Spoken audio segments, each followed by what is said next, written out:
going on strike is one of the most transformative experiences that a working person can have within the context of power. You will never feel more powerful than when you tell the boss to go to bed. Correct.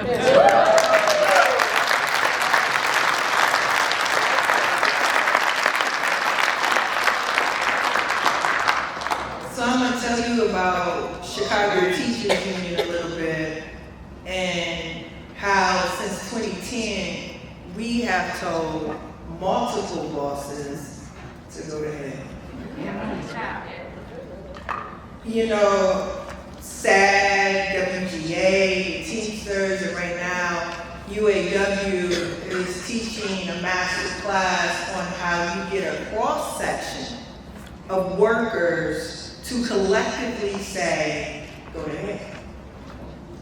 And the world doesn't have a muscle, an ear, or an eye for that, which is why this engagement with your siblings is very important, because you're about to do stuff that no one understands.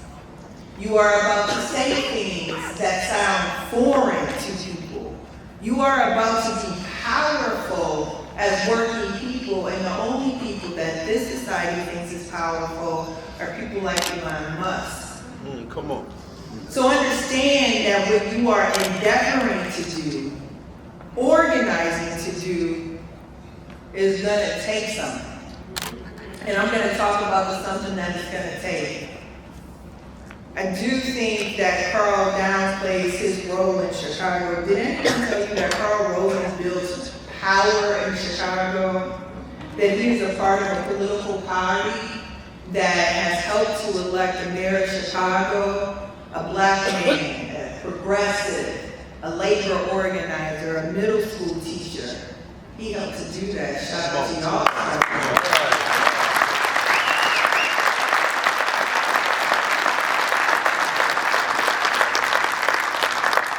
But he can't do that without Andrew and Mark.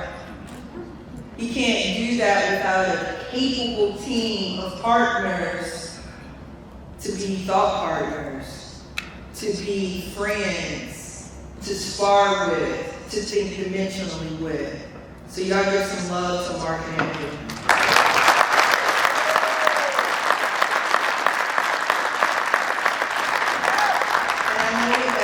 Because I've had a fantastic partner in my Vice President Jackson Parker since 2004.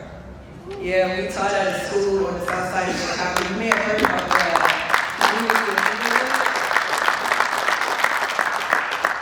I met a white guy who rode a bike to Inglewood every day, and I was like, yo, why are you here? Why are you here? And he told me he was going to change the world. And he wanted my help to do it. That's what he told me, and here we are today.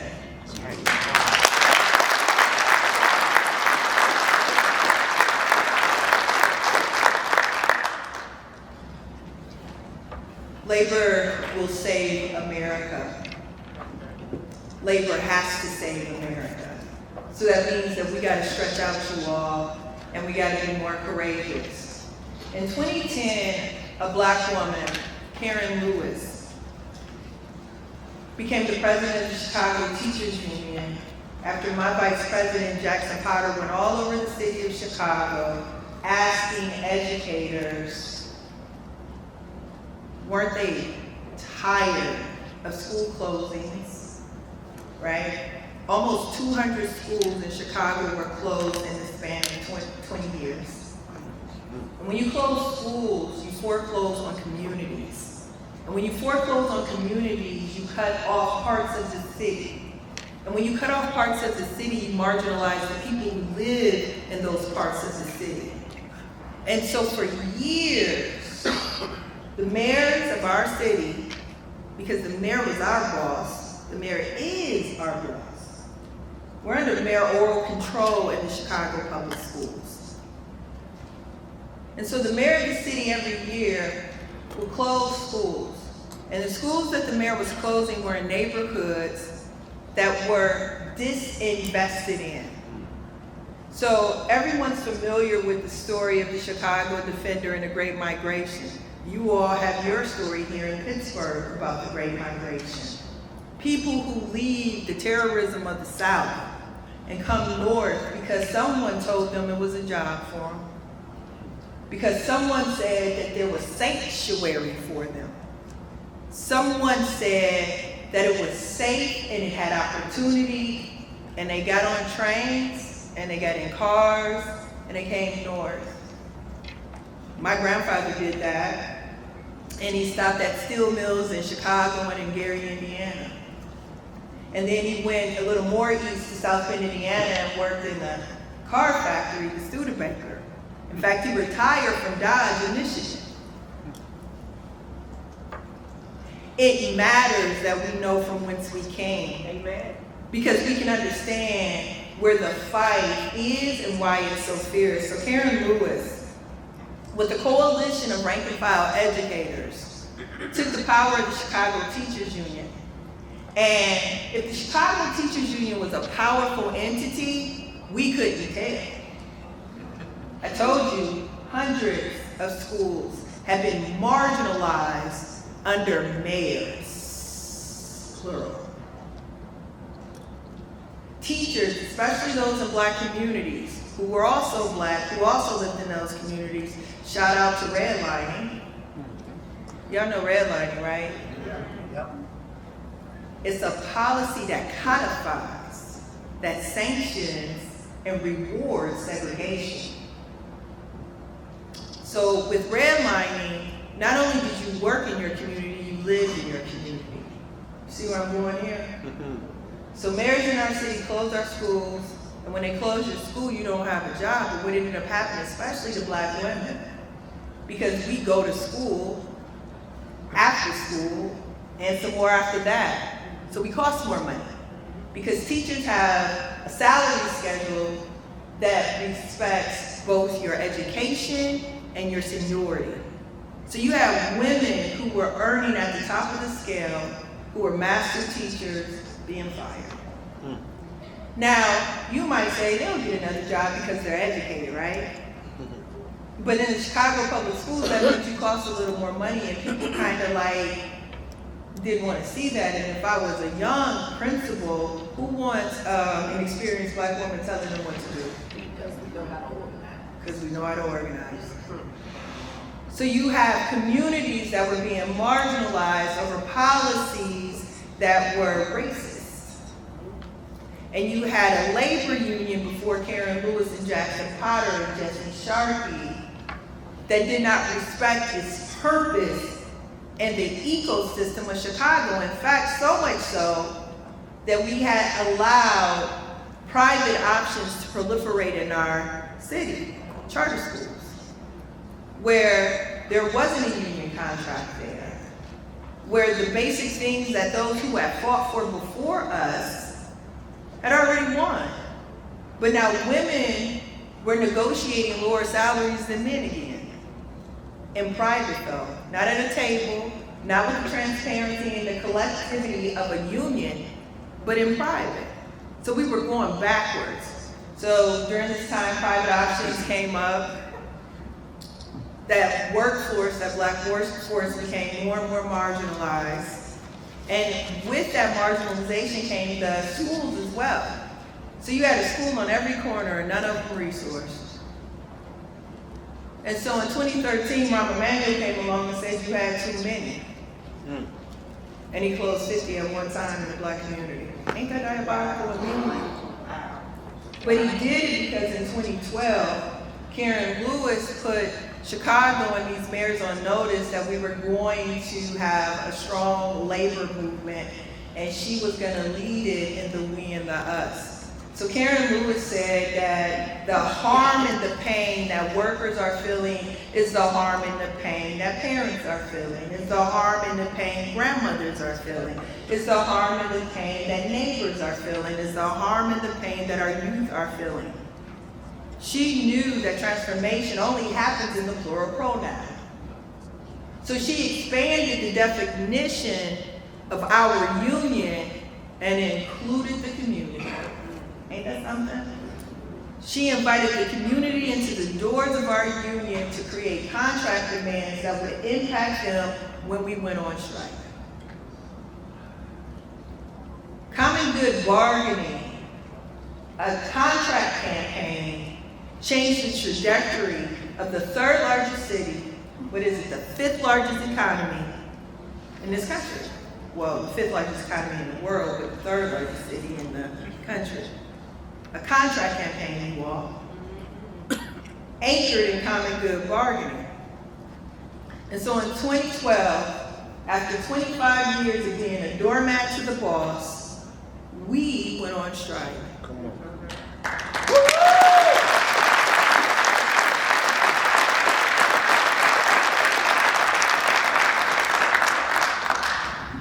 And in 2012, when we went on strike, they probably should have put Karen in jail.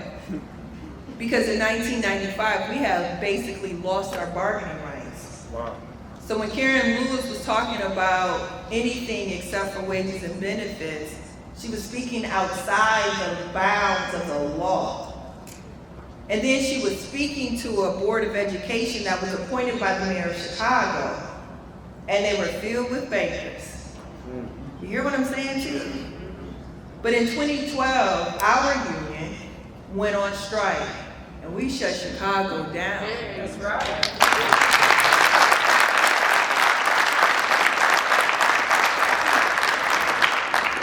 It was a contract campaign for the schools Chicago students deserve that helped to organize Chicago to want more, to build an appetite for what they deserved.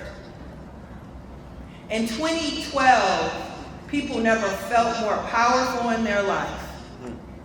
They could name the thing that they needed, and then they could go find the person that was holding it from them. And see, and that's important because oftentimes people tell us to be nice. They say it's better to work alongside one another than to fight. What they forget to tell you is that you can only work along someone who's working towards the same goal. Correct. What people forget to tell you is that you can't work with your enemy because you can't turn your back. So you have to name names. You have to define who you are first. So who are you? Where do you live? Who are your neighbors? What do they need? How does your contract help the quality of life in the spaces that they occupy? Think about that for a minute. Because when my neighbor in my black community loses their job, their home's going to foreclosure because they already have a subprime mortgage. Come on. See how that impacts me? And then because the house falls in disrepair and there's all types of critters and stuff, or it may be a drug den right next door, it marginalizes me and mine. You see how that one check, somebody else's check, when they don't have it, becomes my albatross. So you have to connect the dots for people. You have to understand the interconnectedness of our society and the people that live in it, but you have to define yourself first. You have to define yourself first. So that's why workers do have to fight against an unfair banking industry that would give a black family a subprime loan, but may give you, my white sibling, a better loan. I need your voice on that, because when my neighbor loses their home, then I lose the equity in my house. That minimizes my wealth. It makes it almost impossible to send mine to college. Think about that for a minute. Our stories are connected. So Karen says we open up our union. We open it up to the community because schools are anchored in communities. And what we understood is that the schools that were anchored in the communities that already didn't have enough, those schools didn't either. So in Chicago, the dividing line from the north to the south is Roosevelt Road. And so the statistic in 2012 was there were only a handful of schools on the south side of Chicago that had a library with a librarian, because if it's only a room with books, it's only a room with books. But if it's a room with a librarian, then it's a librarian. If with a room with a librarian, it's a librarian. You see my point? So we have a lot of rooms with books. So Karen made Chicago responsible for the segregation and the redlining through the eyes of kids. Remember, the privatizers, the wealthy class, the billionaires of Sean Fain's, Sean Fain, president of UAW, right? That's right. He said the billionaires will have you to believe that this is your fault. When in fact, they don't even pay their taxes to fund the libraries and the librarians in the schools. That's right. See, they want government subsidies, but look at my black sisters and my brown sisters like it's something wrong with them when they need a little help because the safety net ain't strong enough. I'm saying something here, workers, y'all still asleep.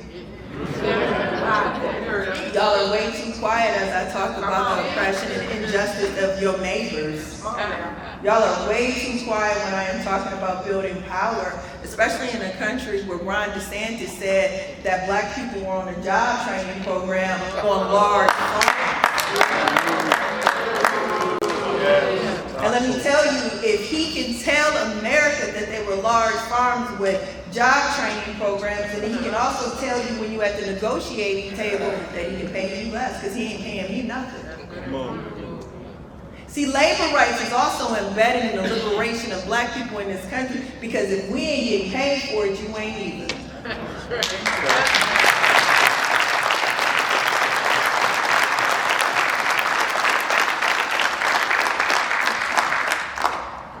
So Karen Lewis basically says that a contract campaign can change Chicago because actually resourcing neighborhood schools is an act of justice and love, that it is liberatory. And so what the Chicago Teachers Union does then is create contract demands that expand from benefits and wages to the type of city you deserve. So in 12, we started with the School Chicago Children Deserve, and in 2023, we won the leader for the city we are building. Yes. Right. Yes.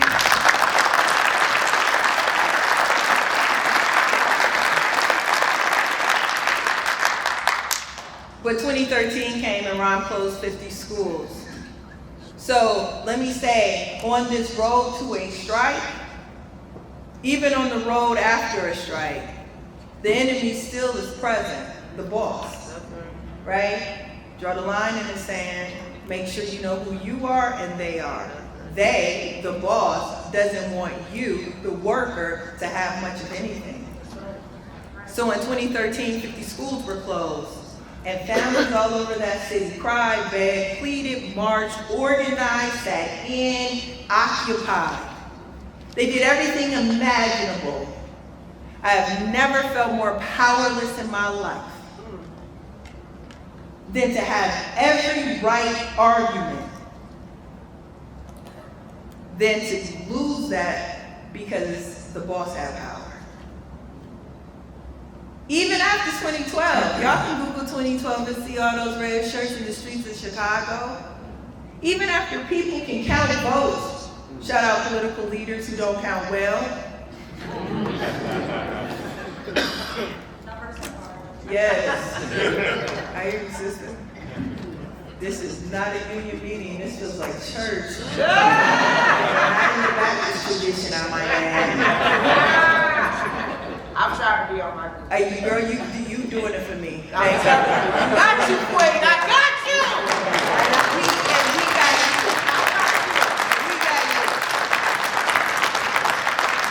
So the boss gets to hit you back. And your resilience and understanding of how you got powerful, why you felt powerful, becomes even more important. Hey, you all, no one is going to give you power. No one is going to share power, which is why you strike, because you have to take power.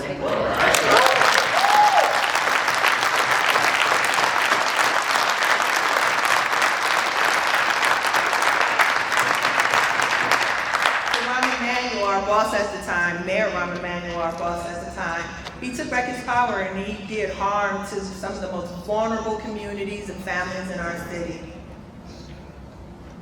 And Karen Lewis the next day, because she didn't really have the answer, but she understood power. So she said, the mayor of Chicago is in charge of the Chicago Public Schools. And we are the Chicago Teachers Union, and all of our members have to live in Chicago.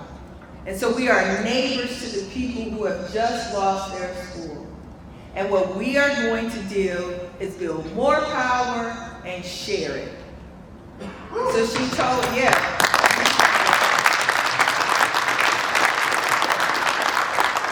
and she said that we were going to get a mayor of Chicago that respected the voices of the workers, of the people that we were allied with. And in 2023, we got Mayor Brandon Johnson.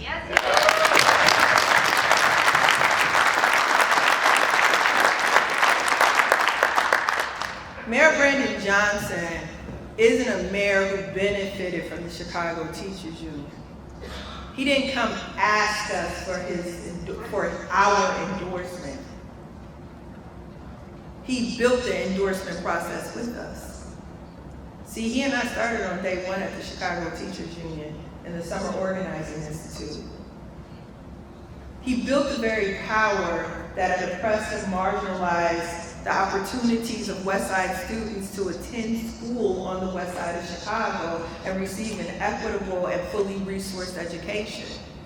He didn't just come and say what he'll do for us. We had demonstrated what we did with each other over time. But our power is always in the plural pronoun. And you all are going to have to expand your understanding and the concept of labor. Now, I recommend common good bargaining. I do not recommend a political or electoral strategy because that ain't for working people. We ain't got enough money, you all. So when I say we elected a mayor, I don't want you to get confused and run to a PAC meeting. I don't want you to get confused and talk to Carl about how much your contributions were, this quarter. What we did is that we built space for the type of politics that we wanted to engage with. That was number one, to be organized.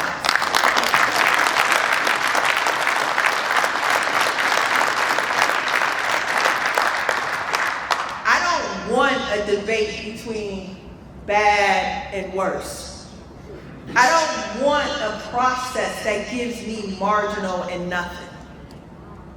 So we had to build the space with our neighbors. Again, we've already redefined unionism, expanded the concept of our work. So we went door to door and talked about our students need housing. So we need to bring Chicago home. And we didn't do that by ourselves. We did that in a coalition of the minute, right? Where affordable and public housing becomes something that goes online and not something that mayors tear down.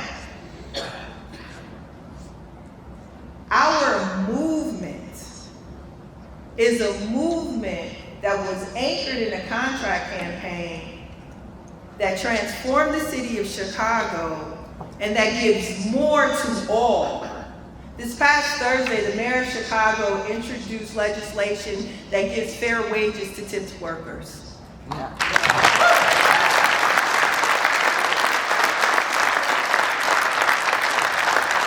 the city council that's going to pass it because the votes are already there. Because when you build power over time, he has friends with him. He doesn't go there by himself. He goes there with the 26 votes he needs to get things done.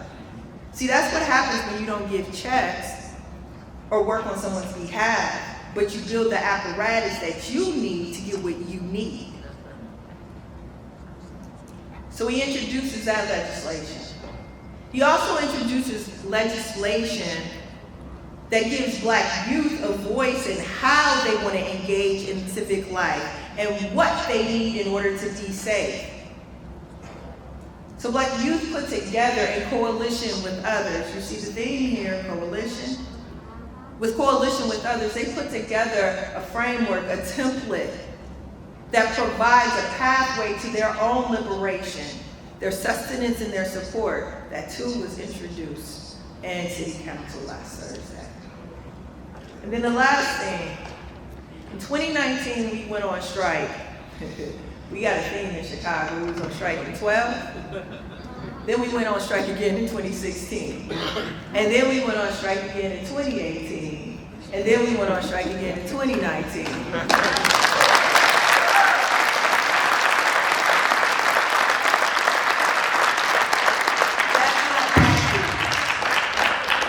That's not PAC dues. That's not a PAC program. That's building power. Pay attention. I'm saying that it's possible. I'm saying that you can bring it into reality. I'm saying that people need us to bring it into reality. Ron DeSantis is telling me that my story, my origin in this country ain't what it was.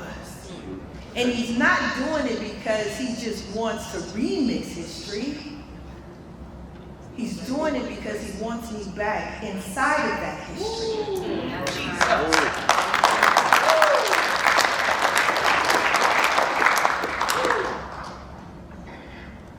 You have a governor in Texas that is putting people who are coming to the border for sanctuary on buses and dropping them in the north because liberals ain't real. He's putting people who don't speak the language that we speak on buses and just dropping them in cities and saying, good luck, y'all. That's human trafficking.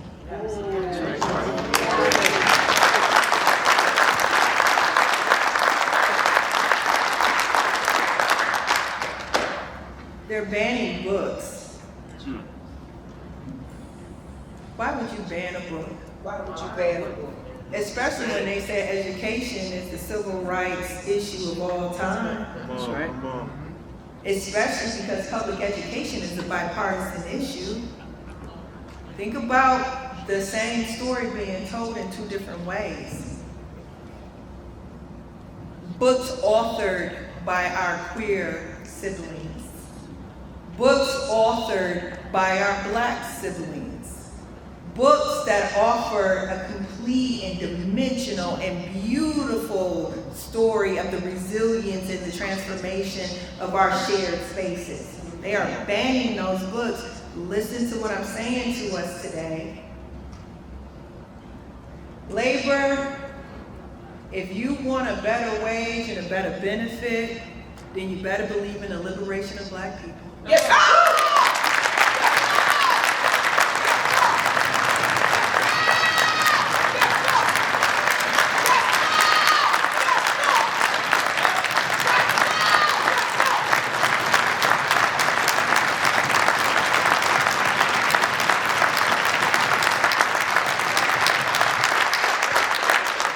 If I'm being forced to work, your wage ain't gonna be but an increment better.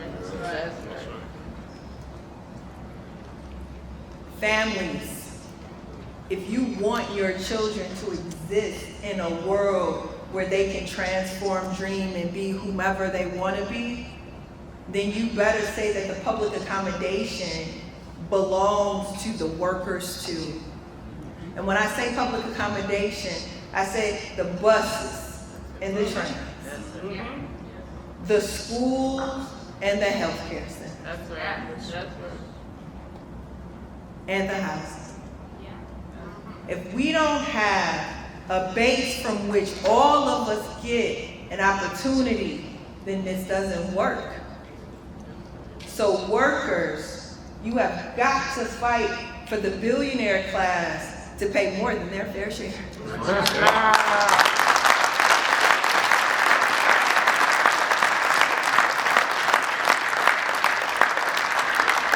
If you get 40% more, I think we need to renegotiate how much more the public and the common good gets. That's right.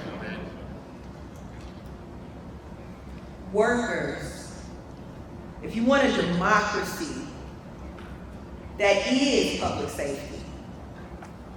Listen to what I'm saying. If you want a democracy that is public safety and not people scaling the walls of the Capitol, sitting inside people's offices and plotting for the death and the murder of those that were elected to represent this country, if you believe in safety, public safety, then you have to fight for this democracy we have.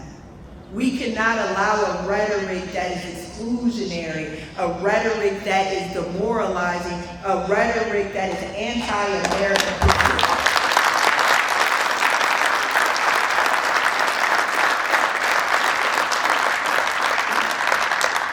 So you gotta go on strike. You gotta go on strike and you gotta raise the issues of your wages and benefits as it connects to your neighbor's subprime mortgage. You gotta go on strike and connect your fight to the public accommodation that is being marginalized in the place in which you work. Because your neighbors, your children's friends and classmates need workers to give voice to what they need. And you have to go on strike. Because the only way that this democracy has become whole over time, the only way that women get to sit in this room, the only way that women get to have credit and mortgages and leases is because this democracy expands for us because we take the expansion. We don't ask for it.